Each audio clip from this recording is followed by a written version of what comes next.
Welcome to the first, the mayor's, Meet the Mayor, January for 2015. I can't believe it. Once again, Happy New Year to everyone. May you have a happy and prosperous, safe New Year. I'm Mike Doyle, the Mayor of Danville for this year. And I want to thank you all for coming. And I know it's a little early in the morning, but we'll get through. We're going to be out of here by 8:30. That's our goal. I'm going to run through the agenda and give you some idea of what we're going to do today. But before I do, I just saw three of my friends walk in. They're three young people from St. Isidore's School. They're on the leadership group at St. Isidore's School. And they called and said they would like to come. And I said, why, certainly, because I'm always anxious to meet leaders. They're going to be leaders of anything, because I might need them someday along the line, and they're going to be the boss of something, so I get a free ride or a free cup of coffee. Thank you all for coming. I'm going to introduce them right now. Cameron Harmon. You want to stand up? Shelby Story from the Cameron was from the 8th grade. Shelby Story is from the 7th grade. Shelby. And Juliana Gianmarano, the 6th grade. And we got our counselor here, Mrs. Devine. Thank you very much, children, for coming.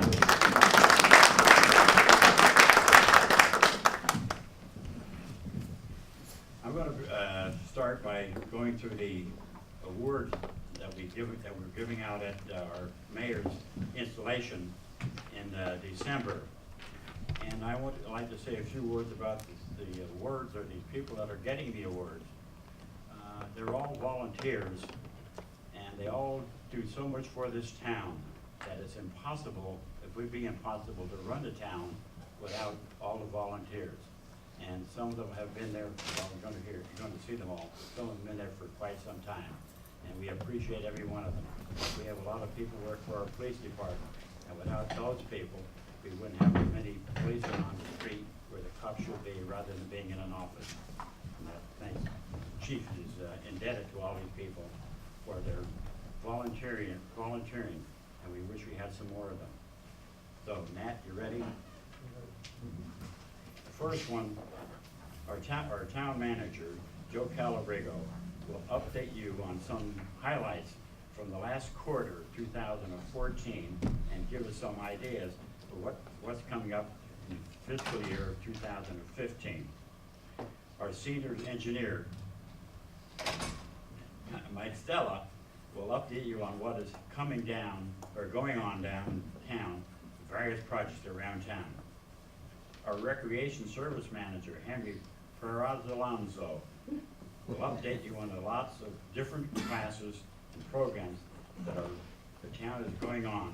And last but not least, our police chief, Steve Simpkins, will tell us how to remain safe and what his public service means to this town. It's time, if time permits, we'll also hear from some of our community partners. And here we go today. Well, then we'll wrap up by concluding by 8:30, I promise. Ready, Nat? Okay. December 2014, the annual Communication Service Award. Since they say a picture is worth 1,000 words, let me show you some of our dedicated community service members. We are honored at the annual Community Service Award on December 2nd.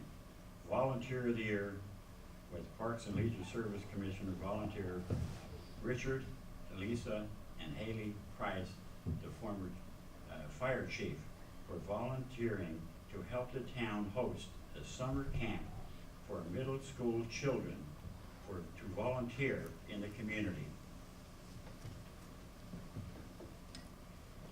Arts Commission Volunteer Year Award, Marcia Summers. I don't know if Marcia's here yet. Marcia Harmon, I'm sorry. Marcia Harmon. Without her and Shelby McIntyre from the Chamber of Commerce, I don't know what the town would do. They're involved in everything, every aspect of this town. Town Volunteer of the Award, Manny Daly for volunteer and assistance at the Danville Senior Center. Years of service, Bob Combs, Planning Commission, 20 years. 24 years for Lynn Overcasher. Newell and then these people, they've been there forever, and they do one bang-up job for this community. Anna Stephenson for being a youth ambassador and raising money for Parkinson's research. Grace Gitschel for volunteering the guide dogs for the blind and the San Ramon Valley Guide Dog Club. Street Smart Advisory Committee volunteer for their work to promote street smart traffic safety educational program in the past 10 years. Diablo Women's Club volunteer for maintaining, and this is a great deal I do for us, for maintaining the Memorial Road box at Osage Park. And if you haven't seen this, please do it. It is something to see. And again, Shelby McIntyre, what a jewel. Dedication and leadership as President and CEO of the Danville Area Chamber of Commerce, true and valued partner for the town. I don't know what we'd do without Shelby. Joe Calabrigo for his 30 years of service to the town, and then they gave me an award, and if I had known this was going to happen, I never would have accepted it. It was a great honor, but there's other people in this town. Now I'll turn the meeting over to Joe Calabrigo to share the highlights from last year's and provide us with an outlook for what is coming up in 2015. Joseph.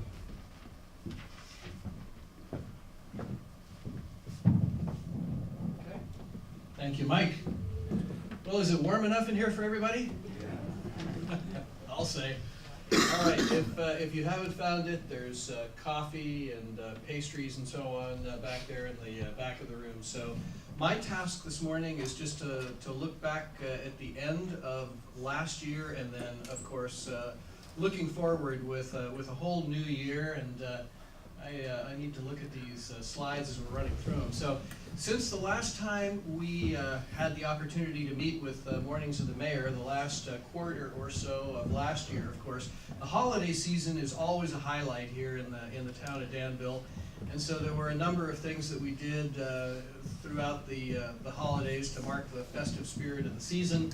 Of course, the lighting of the old oak tree. Our partners, the Danville Area Chamber of Commerce, sponsor this event every year. Wonderful event that occurs the Friday after Thanksgiving, and was attended by over 3,000 people last year.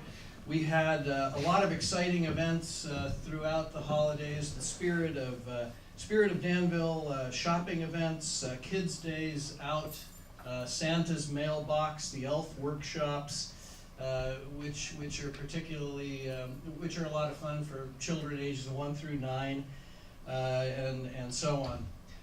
In December, our council had a meeting, and their last meeting of the year. And there were a number of things that were on the agenda that were of some significance. First of all, culminating, I think, over about 6 months worth of work, our council adopted the new ordinance, which is a ban on single-use plastic carry-out bags. So we'll be one of the communities in California that have adopted such a ban. It's going to be phased in, and the effective date is July 1 of 2016 to coincide with Senate Bill 270. We also approved the installation of a couple of electronic vehicle charging stations, one of which will be built over on our Railroad Avenue lot, and then another at the Clock Tower Municipal lot. Each one of those will have the ability to charge 2 vehicles. We awarded a contract to build some medians out on Lawrence Road, out on the east side of town, to deal with some traffic safety issues that we've had out there. We awarded a contract for the second phase of our central irrigation controller project. This doesn't sound too exciting, except that when I put it in the context of drought management and saving water, you know, our East Bay mud rates over the last 3 years have gone up by 27%, 41% if I want to tack on the Freeport surcharge that we're all going to be paying starting this month. And in that same amount of time, the town's water use and water bills have gone down by 10%, which means that we're accomplishing a great deal in terms of using water wisely and being able to conserve. You know, in addition, although it seems like a distant memory now, in November we had a town council election. We had our 2 incumbent town council members, Karen Stepper and Robert Storer, that were returned to office for a 4-year term. And we also awarded a contract with our economic development consultants. So we're looking forward to working with our partners, the Chamber and Discover Danville, toward a new economic development plan that is going to continue to help us identify how we can develop and grow various business sectors in Danville. So, looking forward to 2015, what do we have going on? You know, and I can fly without it. So, starting with the beginning of next month, our council will be meeting to have their annual planning and goal-setting workshop, beginning of February at the Crow Canyon Country Club. They do this every year to look forward at what they think is on the agenda for the next 6 to 12 months and beyond. We have new parks and wayfinding signage that's going to be installed in 3 of our major community parks. Everything from sign kiosks to signs that label various features within the parks to the rules and regulations that are associated with the parks. The Lawrence Road Median Project, I mentioned that already with the contract that was awarded in December. We've got a lot of other infrastructure work that's going to be going on in town. The Camino Tassajara Paving Project. We have the second phase of a project that the first phase was completed in the summer of 2012, which is to repave Camino Tassajara from Sycamore Valley Road all the way east out to the town limits and Crow Canyon Road to the town limits. We did the eastbound lanes in Crow Canyon Road in 2012. Now we're going to come back and do the westbound lanes, hopefully starting this summer. It's about a $1.8 million project. We have we're in the process of securing a One Bay Area grant that will provide us with grant funds that we are going to spend to do some work on El Cerro Boulevard under the freeway between El Pintado and Lagonda Way. And then on San Ramon Valley Boulevard, the I-680 overpass that crosses over the freeway, with a little bit of work at the Park and Ride where the bus turnaround is as well. So that's a grant that will provide us 88% of the funds that we need to do that project. The town comes up with a 12% matching grant. Pavement management program, as we refer to it, is really street maintenance as far as our community is concerned. We have $3 million that is appropriated in the current year that we'll be using to go out and do slurry seals and overlay work on various residential streets within the town. We have an index that is kept current, and each year we identify all of the candidate streets that need to be done, and we have a very ambitious pavement management program toward making sure that we maintain our streets at what's considered an acceptable level, or pavement condition index, as our engineers refer to it. So this is one that's very important to our neighborhood residents. The electric vehicle charging stations I talked about a little bit previously. You know, this is an area that we're with the advent of the solar arrays that we constructed at 4 of our facilities now about 2 years ago. At the town offices, we're able to couple the electronic vehicle charging stations with the solar arrays to make that happen. And we're gonna start a little bit cautiously downtown. put in 2 at each of the parking lots, see what the usage looks like, and then decide whether we need to do more from there. In the area of parks, an exciting project that we've got coming up at Osage Station Park is the replacement of the children's play area and the picnic area out at Osage. You know, when you have parks that are there, they've been in place, I don't think that a lot of people necessarily think about the ongoing maintenance that's associated with them.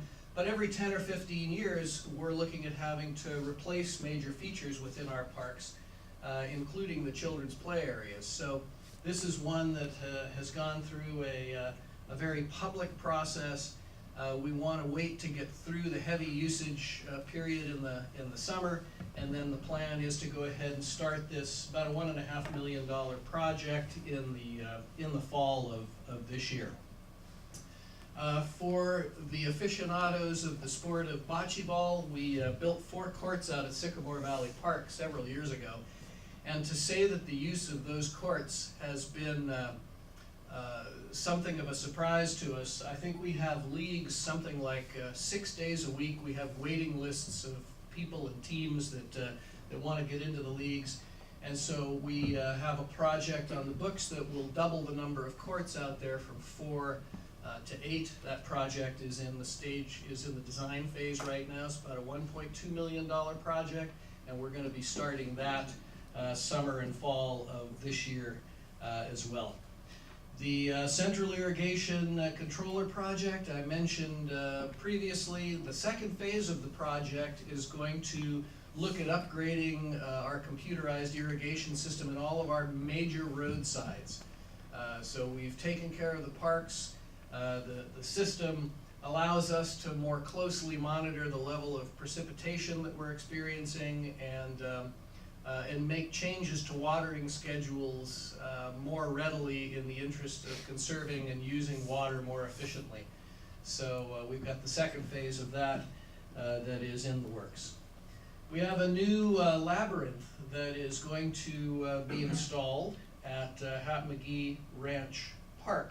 This is something that is being donated by the San Ramon Valley Methodist Church.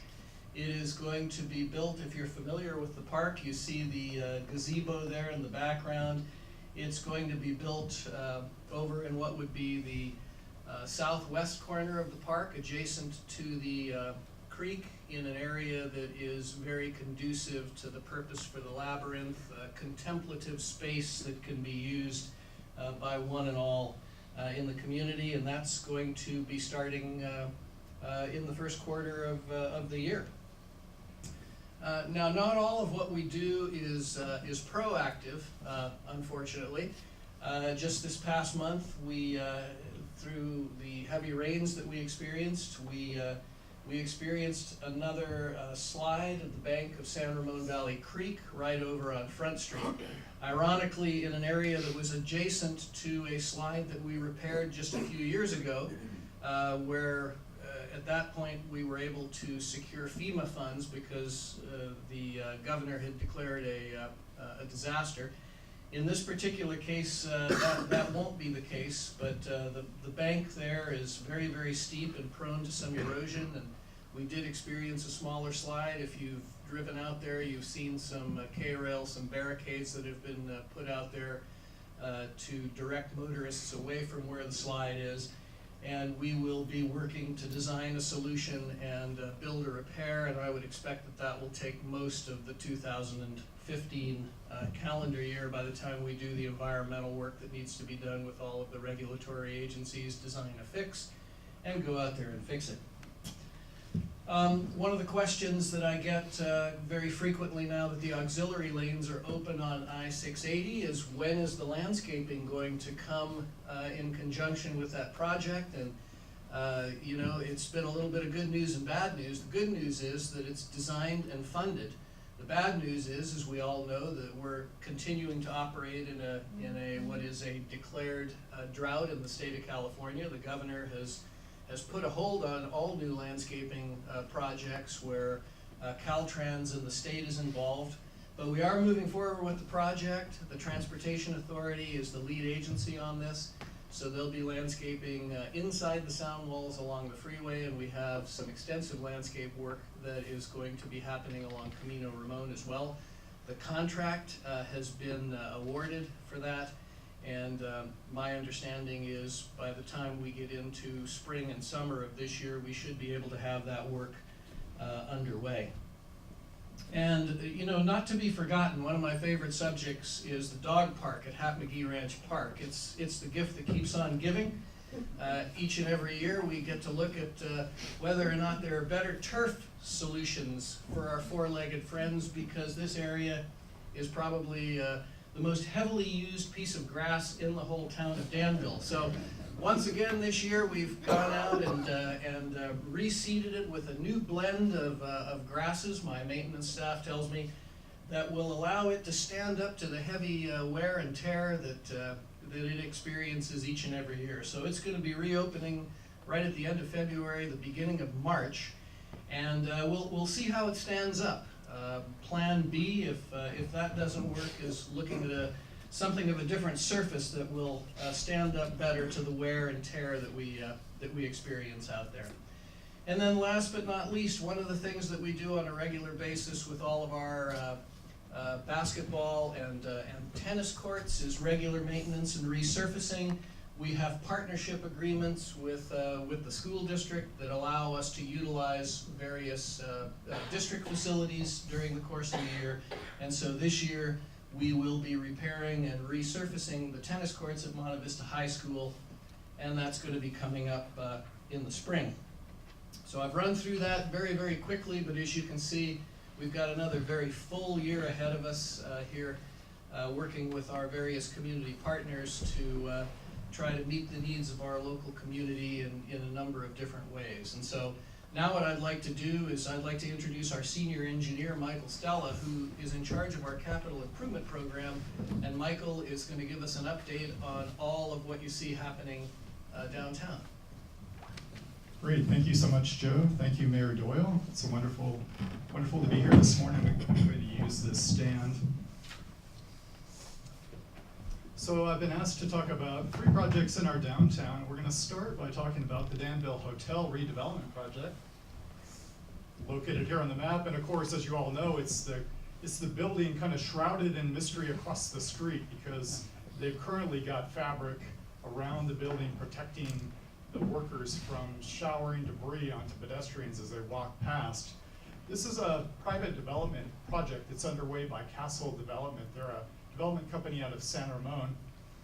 The site itself actually contains not only the new buildings that you see under construction, which include 2 new buildings, but also 2 historic buildings in the front, which of course include the Danville Hotel itself and also the adjacent Macaulay House, both of which date back to the late 19th century for original construction. So the fact that we can maintain these historic gems in our downtown is wonderful. And the fact that they can be augmented by beautiful new buildings is also quite exciting. The 2 new buildings are underway, as you can see, and actually January marks the 1-year anniversary of their start of construction. They actually began last January 2014. You can see an artist's rendering of what the building will look like when it's ultimately finished, and this is as if you were standing across the street at Starbucks and looking kind of kitty corner across the street. They plan to finish the project in August of this year in order to allow tenants to begin moving in. And hopefully we'll see some new businesses come to town and be operational by the holiday season. So a couple of building statistics. It's about a 1.1 acre site, so fairly small. About 12,000 square feet of new retail space coming with that development project. Also 2 new restaurant pads, and the total is about 7,000 square feet of restaurant space. There's a nominal amount of kind of office space, management space for the people that will actually operate the site. And finally, and most excitingly perhaps, is we're going to have some condominiums that will sit above the retail spaces, and there will be 16 condo units, and there'll be for sale condos. And if you're interested, and of course I'm not a Castle representative, but they do have a website, so if you search Danville Hotel using your Google search engine, you can probably find their webpage, which provides information about the condominiums. So quite exciting, and of course parking to support our condominiums, and we have ample parking across the street in the Railroad Avenue parking lot and the Clock Tower parking lot to support all the new retail uses. So a very exciting project. So let me move on to one of the town's projects. This is kind of a companion project to the Danville Hotel. It's what we call the Railroad Avenue Improvements Project. Shown here on this slide, it's of course improving Railroad Avenue, and it begins at Prospect Avenue, in front of the hotel, and extends south to School Street. So the idea behind the project is to make it a more pedestrian-friendly corridor, more in fitting with our downtown retail area. So we're going to narrow the roadways a bit, provide wider sidewalks, embellish the sidewalks with some brick banding, make them more decorative and attractive. Also provide wonderful amenities like new decorative street lights, new street trees, for example. And perhaps most importantly, we're going to take the overhead utility poles and put all of those electrical and telecommunications facilities under the sidewalk. So this is an aerial perspective of one block of the, kind of a typical block of the project site. And I just wanted to point out a couple other features. You'll see that at the intersections, we're going to bulb out the curbs to provide a little bit better pedestrian crossing, and also embellish the crosswalks with the brick patterning, similar to other intersections in the downtown area. So very exciting project. So status. The project's been underway for a while. We've been working to put the utilities underground. We've been told all of the infrastructure is now in place underground, and we're waiting on the utility companies to come and energize those facilities. So PG&E is expected to be out in early February now, energize the underground electrical system, and once that's done, the other utility companies will follow suit. And then ultimately, within a few weeks after, we hope that the joint utility poles will actually be taken down. So the project is about a $2.5 million investment in the downtown. Some of the money is coming from a grant that the town received, which is always a benefit. And we're hoping to be finished with the project probably late summer, early fall this year. And finally, the last project I'd like to mention is our Harts Avenue beautification project. So located just north of here on Harts Avenue, and of course it also includes kind of this dogleg left on Diablo Road. The dogleg left is some street resurfacing that was prompted by a leak in East Bay Mud's water main, and they had to replace that water main, and now we're going to repave the road to cover their trench. The rest of the project, though, is on Harts Avenue, and again, if we could advance the slide. Here's an aerial perspective of one block of the project, and similar to the Railroad Avenue Improvements Project, we're going to see many of the same types of pedestrian-oriented improvements, and those include a new storm drain system, which I think we have a slide. There we go. Also new public parking to support all of the retail uses along the corridor, shown in these locations. We're going to install some landscaping, and the landscaping will double as filtration for stormwater that flows off the road. And the planters are shown here. And finally, some additional street trees, which will help beautify the corridor, and again, embellish crosswalks. So lots of exciting work. We actually have been working with the utility companies over the past several months to upgrade the electrical and telecommunications facilities that they operate along the corridor. You can see when we unearthed them, it was kind of a tangled web of old utilities that were installed perhaps in the 1950s and 60s. So now the utility companies in partnership with the town are upgrading those to make them state-of-the-art. So the bulk of the work, the surface improvements, are expected to get underway, believe it or not, on Monday. So very exciting for us. Our contractor's coming to town. We've hired an excellent contractor who has a great track record of success. So they're going to begin work, and let's see, the investment for the town is about $5.5 million for this particular project. The bulk of the funding was devoted to land acquisition. We had to acquire some land from some of the private property owners along the corridor in order to build the new sidewalks. And we also purchased a building. The building will ultimately be sold, so we'll get some money back. But it is a substantial investment in the downtown. Like I said, we'll get started with the surface improvements on Monday, and we hope to be finished by late summer, early fall this year if all goes as planned. I do want to mention that construction, the business I'm in, is oftentimes noisy and messy, so we ask for your patience while we get these projects done. You might realize some traffic delay as you drive through the corridor, but in the end, we're hoping it'll be a wonderful project. And we're also encouraging you all to continue shopping at all the shops along these corridors, both on Railroad Avenue and on Harts Avenue. The businesses will be open, they will welcome you with open arms, and we encourage you to continue patronizing our local businesses. And I just ask you to always remember, shop Danville first. Thank you so much.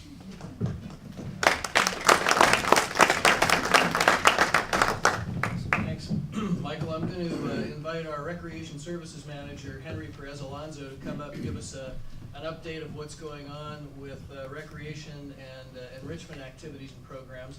I did want to mention one other thing to dovetail on to Michael's comments. You know, one of the questions that we get a lot is what and whether or not the town is doing anything to try to provide more parking in the downtown area. And in conjunction with what's happening up in the north end of the downtown, the town owns some property over on Rose Street that we've actually owned now for the better part of 10 years. In December, we were able to purchase an additional property that is contiguous to that on the corner of Linda Mesa and Rose. And as of yesterday, we entered into contract to purchase the property that's immediately north of that. So when we close on that property, the town is going to own all the property that's on the west side of Rose Street. And I think long term, while it's too soon yet to talk about what's going to happen there, we would like to move forward with the construction of parking facilities there that could look at adding somewhere in the neighborhood of another 150 parking spaces that would serve primarily the north end of the downtown and the commercial development that's going to happen there. So some very exciting stuff going on with parking. And Henry, would you like to give us an update? Thank you and good morning. I've always loved the opportunity to talk about recreation, so I'm here to kind of give you just an update of kind of what we have been doing, what works for us, what's new, and kind of what's next. As you know, we really strive to promote health and wellness here in the town through our recreation services, and we encourage people to really go outside, be active, and recreate. So that's what we want to do. We want to make sure that people understand that this community, the things that we provide helps make the community and lives better now and in the future. So the things that have been working for us, and I'm glad to see that there's youth here. Our Danville Youth Council, there's about 25 local kids that sit on our Danville Youth Council that meet monthly and kind of focus on their different types of, the current school events, current events for themselves. What are the things that matter to teens? They also experience different guest speakers that come to their meetings as well. But this past winter, they also decided that they wanted to be a council that embodies positive alternatives for youth. So they went ahead and they approached staff and they said, hey, we want to try something. We would like to partner with Operation Christmas Child and kind of put shoe boxes together. So they put shoe boxes together that included items such as toys, school supplies, and non-liquid hygiene products that they can give to kids who need something during that time frame. And we thought that was a successful opportunity that they took and took charge of, and it was fun to watch them grow and lead. The other thing also that and I know Joe mentioned it earlier, how we operate, volunteers are big for us. And we actually had in the last year 3,000 more hours of volunteer contribution that helped us to provide the services that we do, and we're grateful for that. Things that work for us too is our partnerships with our co-sponsored groups at the theater, such as the Danville Children's Musical Theater, as well as role players. We have our Thursday nights at the VT program that it's a music series as well as a classic movie series that we have that works for us. Our enrichment programs for adults, our language classes, French, Italian. We also have a mindfulness class that continues to thrive for adults, which really is about providing participants a mental health benefit as well. Our Taste and Toast series, which happens right here at the Senior Center for adults and seniors, it's an opportunity to learn about different countries. We had about 5 different countries we did last year. We're doing 4 more this year. It's a quarterly basis, but we're looking forward to the one that's coming up next week, Italy. The Taste and Toast of Italy will be coming up. So come and enjoy some of the small bites and drinks that would happen, that would celebrate Italy. Our staff also works and partners with different groups outside the area, within the area as well, with RES Success, Toolworks, the school district transition program, the Down syndrome connection, all this to provide activities and experiences for those folks that have disabilities and developmental disabilities, and help us out in certain areas. Like RES Success, actually, we partner with them. They have taken over the duties of updating our town kiosks, the downtown kiosks throughout downtown. So they come down every Tuesday, they put up our new posters, and they work well with us. So we're excited to be able to kind of give them opportunities and experiences, life experiences. As Joe mentioned, our Bocce continues to be really our most popular adult sports program here. 6 nights a week, both our spring and fall seasons. And we've got a huge group of folks so excited for those new courts. So are we. And our town facilities, they continue to be absolutely, people's jewel. They love coming in here. They love utilizing it. We actually had about 20 weddings, 20 folks that said "I do" throughout the town, in the different locations, so they can start off their life here at town. Things that are coming up new for us with something that was new was this fall quarter. We actually introduced the Parent Information Station. Now, this was an idea that kind of was a collaboration between our youth services department and as well as our police department. We have our school programs coordinator. This was in response to some of the parents in the community actually seeking out more information, more classes kind of beyond the school district. So we've been able to have topics including digital safety, substance abuse, and self-esteem. And this is, again, we're going to continue this series going on. The Art Gallery will be launching a new art workshop for adults this month, Artists Uncorked. It'll give an opportunity for adults to come in here, paint something on their own canvas, and kind of walk away with their own art as well, as they're surrounded by art. We were able to partner with the Growler this year as well as we celebrate. We started Hoppy Tuesdays, where it was kind of a beer tasting series that went on, and it has been popular throughout the time. And also this year, the new thing we tried something new for us at the theater in combination with our youth services, was a Frozen sing-along. So we know that was a big movie that we all enjoyed, but we actually had 2 showings originally scheduled. It was so popular that we had to schedule a 3rd showing, and that 3rd showing actually sold out in 2 hours. So we had lots of kids out here dressed up as Anna and Elsa, having a good time and singing along. Now with that too, with the popularity of that, we said, hey, what can we do for a little bit, maybe the older kids, the adults? So we decided to have a Pitch Perfect sing and quote along. So for those of you that are familiar with the movie Pitch Perfect, the a cappella stuff that's very popular right now, we're going to be showing having 2 showings of that, followed by a question and answer period with the actual music producer. So we're excited to have someone come in and do that. The Village Theater is actually this month partnering kind of with Tri-Valley, Visit Tri-Valley, as we go through romancing the arts throughout the time. So we're at the theater, we're going to be showing the movie Notebook. We're also going to be having a nice musical performance from a French-inspired musical group. And then the art gallery, if you've not been there yet, we just opened up the Romantic Expressions in pastel, which is also this combination. If you go throughout the Tri-Valley, you'll see that there's this theme going on of, again, romancing the arts. Also, our Junior Warriors basketball program, a very popular program. We started partnering with the Warriors to have Junior Warriors. You'll see all the kids walking around with their jerseys with the Danville logo as well as the Warriors logo. And that started up practices in December, and games actually begin this month. Now, as we move forward, the other thing that's new for us, and this is a big one that I wanted to share with folks, is we are actually transitioning in the Recreation Services Department. We're transitioning to a new recreation software program. It's called ActiveNet. Now, this is going to be used for activity registration as well as rentals. This is a cloud-based system that provides a lot of different upgrades that we're hoping helps to improve our customer service, and it's actually going to go live with a full launch in February. So it's just in time for our spring registration, which is kind of nice, and actually just in time for our Recreation Expo, which is also coming up February 14th. You'll see that on a Saturday, where you can come down, register for some of our new programs, our summer programs, spring programs. We will also have folks there helping you to register and kind of make your own online account. So those are some of the little highlights from Recreation, and I just thank you guys for allowing me the time. Thank you, Henry. The only problem that I have have with Henry is that I do not understand how A Taste of Italy could have come after, Ireland, Germany, and several other countries. It just seems to me you would have wanted to leave with that. So now it's my pleasure to introduce our police chief, Steve Simpkins, to talk a little bit about some of what's going on with public safety. Chief? Thank you, sir. And good morning, everyone. I'm going to give you just a quick update as to what's going on in the police department, but I'll stay around to answer any questions if anybody has anything about specific details. So, a couple of things. I want to hit off on the theme of volunteerism because I know that's come up a couple of times. We recently had a case where an older gentleman walked away from home and had been missing for several hours, and once we got the telephone call from the family, he was found by a couple of our volunteers out and about.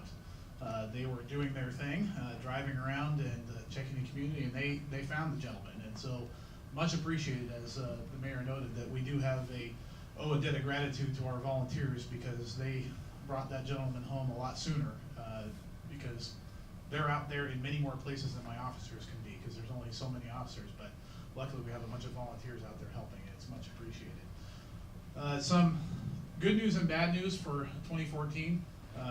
Of course, roll with good news first. The good news is that our traffic safety has improved quite a bit. We saw a good reduction of traffic accidents. We had much less this year, and I'll be providing all that data to our town council upcoming in March when we give our annual report. The bad news is that our property crime rate has gone up a little bit, and in the specific areas that it increased, which I'd like to share with all of you, is in stolen cars and residential burglaries. And those are the two areas that we saw a very significant uptick.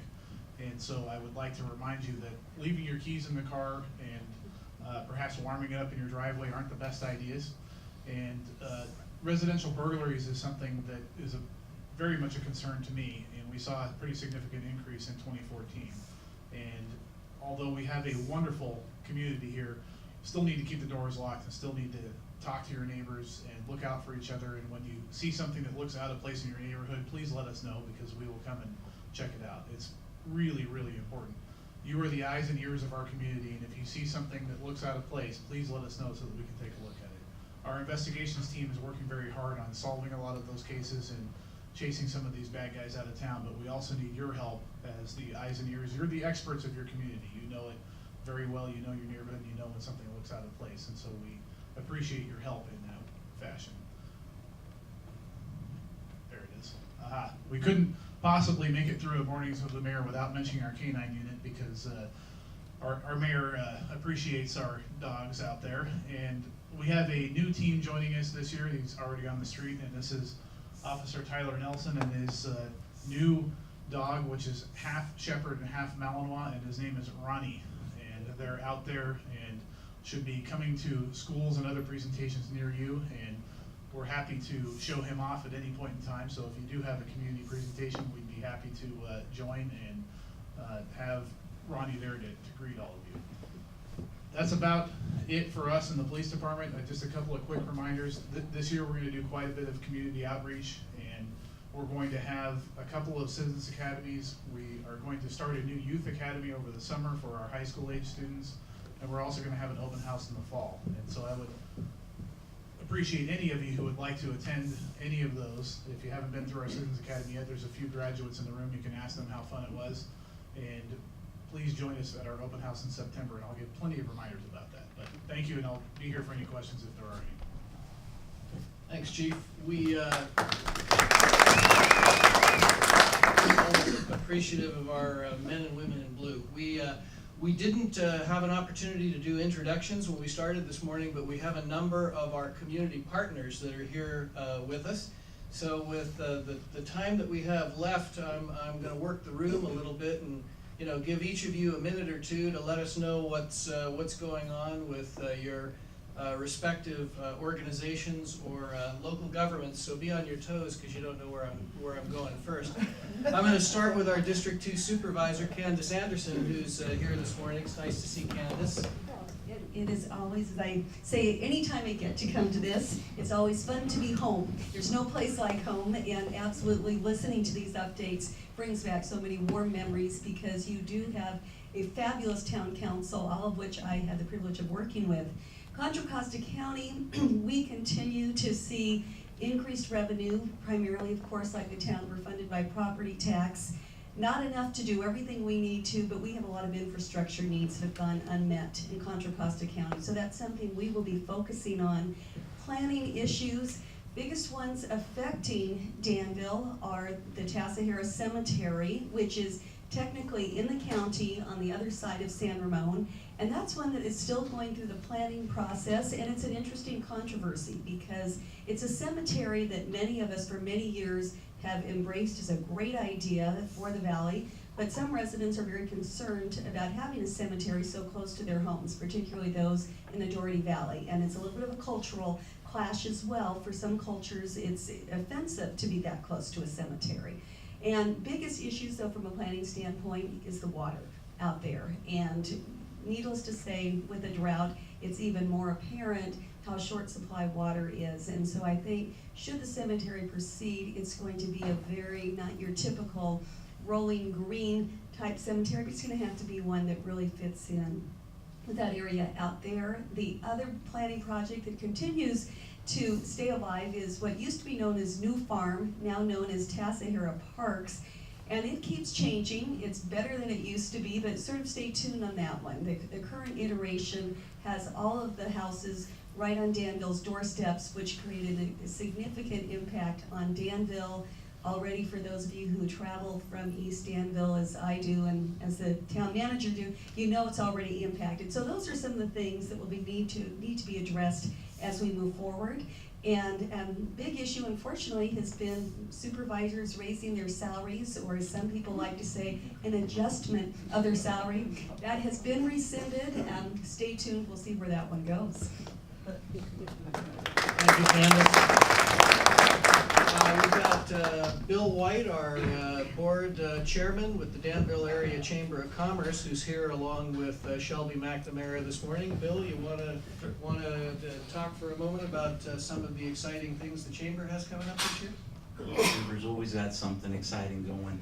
I'm really glad that Shelby's here with me, and we're gonna look forward to a great year this year. I'd maybe by way of just an introduction or a preview, we're going to be having our annual business luncheon kickoff a week from today at 12:30 at the Blackhawk. Blackhawk Country Club, exactly.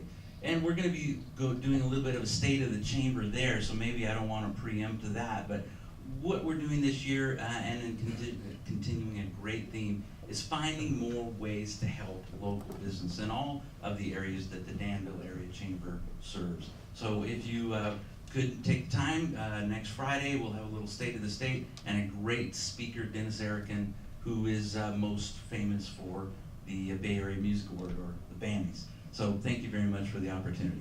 Great. Thanks, Bill, and I assume if we go to your website that there probably are still some tickets left for that if folks don't have their seats just yet. So next I'm going to go over here to Matt Stamey. Matt is a member of the fire board with the San Ramon Valley Fire Protection District. And Matt, tell us what's going on. Good morning. First thing, the interesting note is the fire district covers 155 square miles with 10 fire stations. So you may consider it your local fire station, but in reality, we cover a pretty large area in our valley here. Some of the good news is through the leadership and vision of our new fire chief, we've changed directions of the district, and we're now in some very positive fiscal responsible budget areas. In other words, things are improving, we're going uphill. That was done with collaboration with our employee colleagues. So economically, the district is in better shape than it was. And I think also we've made some changes in the structure of the organization, which has also helped make us a more efficient organization, and that we're really presenting ourselves with the opportunity to make sure that we're a great district 5 years from now as well as today. So I think everything's very optimistic, things are going in the right direction, and I think it's a great organization that we can all be proud of. Just as a second side note, I'm sorry for the head fake there, Joe. As a side note, the district was also part of the founding organization of Pulse Point, which is the smartphone app that will notify citizens if there's a cardiac arrest in a public area that you may be attending. Just as some basic statistics, we're in 1,100 cities around the United States. We're bringing up Australia, Sydney. So the foundation is now international. We have about 250,000 users. Kind of put that in perspective, about every day, give or take, 500 people join the ranks.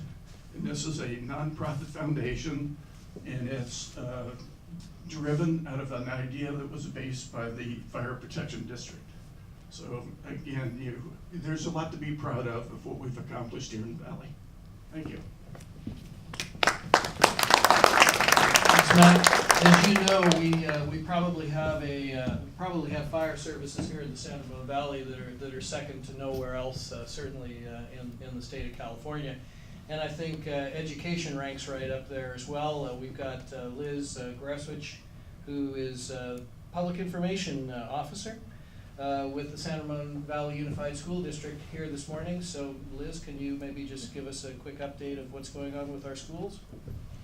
I'd be happy to, thank you. The biggest thing I think I would like to share is about our parcel tax. You may have received something in the mail this week or an email from the district. The Board of Education is currently considering placing an extension of the current parcel tax on a May mail-only ballot. So we're out there in the community getting information out. The board will be asked to vote on it at the end of January. It's just an extension of the current parcel tax, which expires in 2016. All the things that are in place with the current parcel tax would be in place with the new parcel tax, including an exemption for people 65 or older. And those people who are currently getting an exemption would be grandfathered in. So you'll be seeing more information on that here in the future. We're also conducting a survey on our local control and accountability plan. It is the plan that sets our goals and objectives each year. So there's information on that on our website. I invite everyone to participate in that. Thank you. Great. Thanks, Liz. Just a couple more here quickly. Marcia Harmon, who's one of the folks that you saw up there on the screen before that was honored just last month. Marcia is the owner and operator of Cottage Jewel right across the street. She's active and involved in our Chamber of Commerce and also with Discover Danville as kind of the voice of our merchants downtown. So, Marcia? Thank you, Joe. And Discover Danville has a new voice of the merchants, restaurants. We spearhead the Shop, Dine, Play campaign, and we have a new president, Marty Breen from you all know him, Forward Motion. So Forward Motion, the theme this year for all the merchants and restaurants is collaboration. Collaboration with the town, the police who support us, the chamber. Collaboration is a theme. We'll continue the wine strolls first Thursday to encourage sidewalk sales and interaction with the community. Since we have so many high school seniors here today, another area you can get involved in the community is helping us with the concierge booths at the Chambers Art Festivals. And anytime we close the street or have a town event, we set up concierge booths, and we need people to man them to help give directions, hand out town maps, and promote people coming back to our community to shop, dine, and play. And we all love living here. Thanks, Joe. Thank you, Marcia. Also want to take the opportunity to introduce you all to Barbara Steinfeld. Barbara is with Visit Tri-Valley. It's an organization that Danville is a part of within the sub-region that involves some of our other Tri-Valley neighbors and looks at how we can market and promote tourism and other sectors within our region, Bay Area wide, statewide, and even more globally than that. Barbara, we love working with her and all of her enthusiasm, and I'm going to see if she can, give us just a real quick rundown what she's doing with her organization.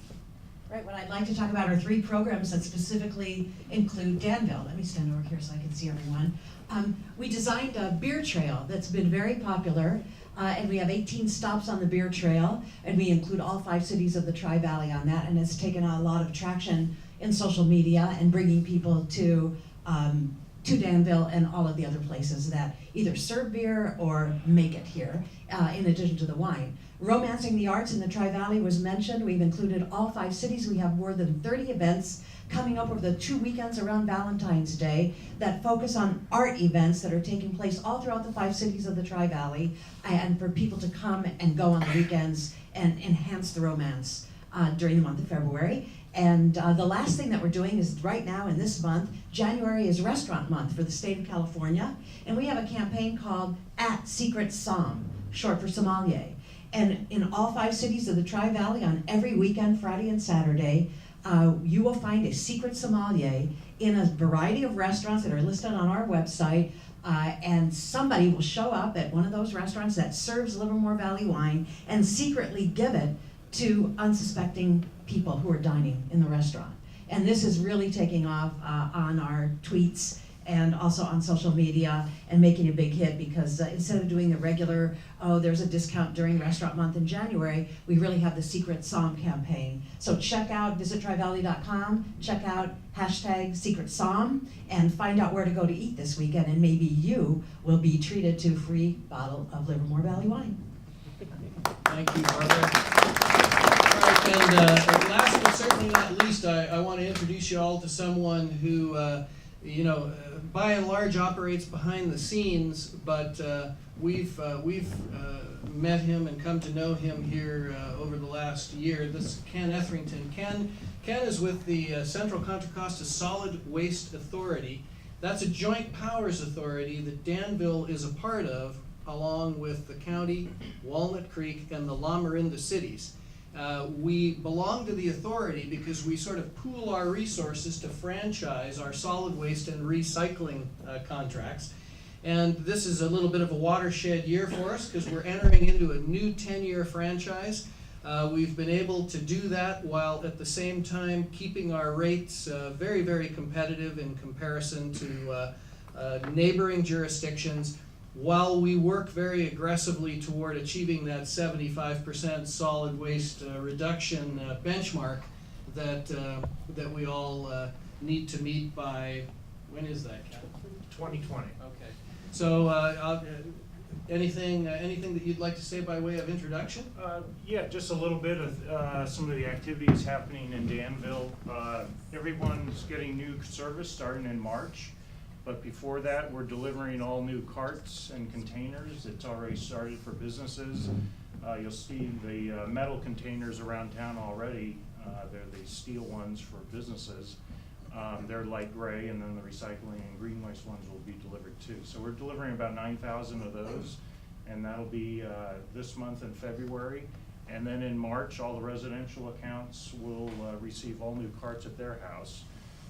There's about 207,000 of those we're delivering. So a lot of exciting things. Danville will now have the opportunity to recycle food waste in their green waste.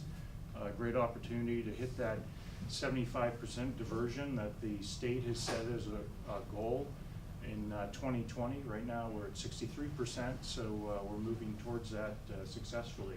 But thank you for the introduction, Joe. Thanks for being here, Ken.